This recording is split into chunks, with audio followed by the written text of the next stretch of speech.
शिव की आराधना किसको कहते हैं? कोई कहता है कि क्यों भटक रहे हो, क्यों जा रहे हो यहां वहां। हम कहते हैं तुम भटको भी मत, कहीं मत जाओ। तुम्हारे घर के नजदीक में जो शंकर का शिवालय हो, तुम्हारे घर के नजदीक में जो शंकर का मंदिर हो, शिव मंदिर हो, शिवालय हो, उस शिवालय में जाकर एक लोटा जल प्रतिदिन चढ़ाना प्रारंभ करो।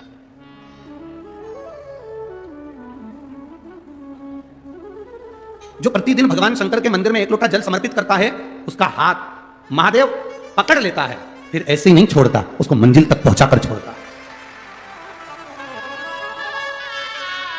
वो ऐसे ही नहीं छोड़ सकता।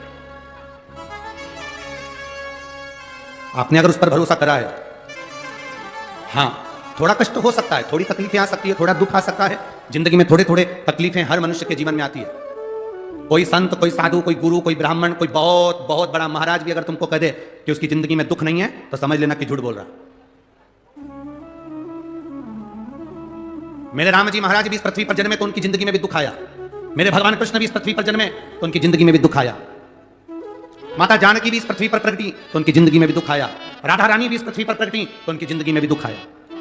संसार में अगर जन्म लिया है, मृत्यु लोक में अगर तुम पैदा हुए हो, पृथ्वी पर अगर तुम आए हो, तो तुम्हारी जिंदगी में दुख ये नहीं कि नहीं आएगा। हमारे पूर्व के कर्म के अनुसार हमारी जिंदगी में दुख, हमारी जिंदगी में तकलीफें आती है, पर वो दुख मिटेगा कैसे? राम जी का दुख कैसे मिटा था? राम पथ गमन में जहां जहां चलकर देखो, चलो आपके पास में है पंचवटी, आपके पास में नासिक लगा हुआ है, पंचवटी लगी हुई। यह कथा 19 तारीख को पूर्ण हो जाएगी। 21 तारीख को नासिक में माता गोदावरी के तट पर पंचवटी में 5 दिवसीय कार्तिक महीने में कथा लोगों को श्रवण करने के लिए भक्तों को मिल जाएगी। आपके नजदीक में लगी है पंचवटी, चलो जाओ।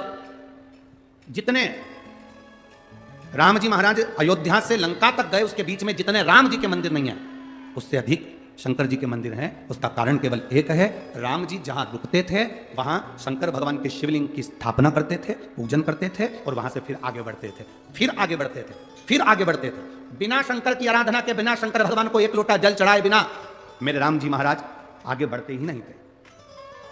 भगवान कृष्ण के जीवन का चरित्र उठाकर देखो, मेरे ठाकुर जी का नियम था, एक लोटा जल चढ़ाए बिना कृष्ण आगे बढ़ते नहीं थे। श्री दशरथ जी महाराज के जीवन चरित्र को उठाकर देखिए, सूर्य नारायण भगवान को जल और शंकर भगवान को जल चढ़ाए बिना दशरथ जी महाराज आगे बढ़ते नहीं थे। श्री जनक जी महाराज के चरित्र को उठाकर देखिए, एक लोटा जल चढ़ाए बिना जनक जी महाराज अपनी सभा में नहीं जाते थे।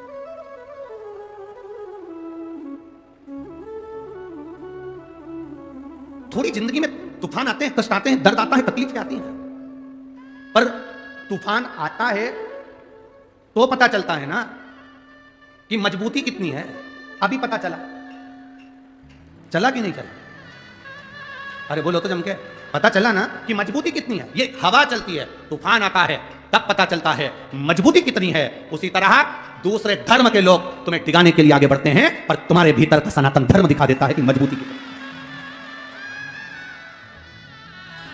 छत्रपति शिवाजी महाराज, जिनकी माता ने कहा कि बेटा सामने किला है और वो किला मुझे चाहिए, शिवाजी कहते हैं मां क्या बात करती हो, ये किला वहां कितना कितना सैनिकों का बल भरा पड़ा हुआ है और मेरे पास में कुछ भी नहीं है, मेरे पास कुछ भी।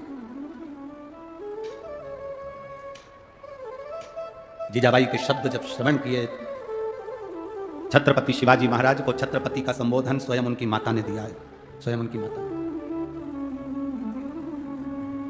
कह दिया जीजाबाई, सामने जो किला है वो मेरा है, तुझे मालूम है? हाँ मां, मैंने सुना है, ये किला अपना है, फिर कब्जा दूसरे का है।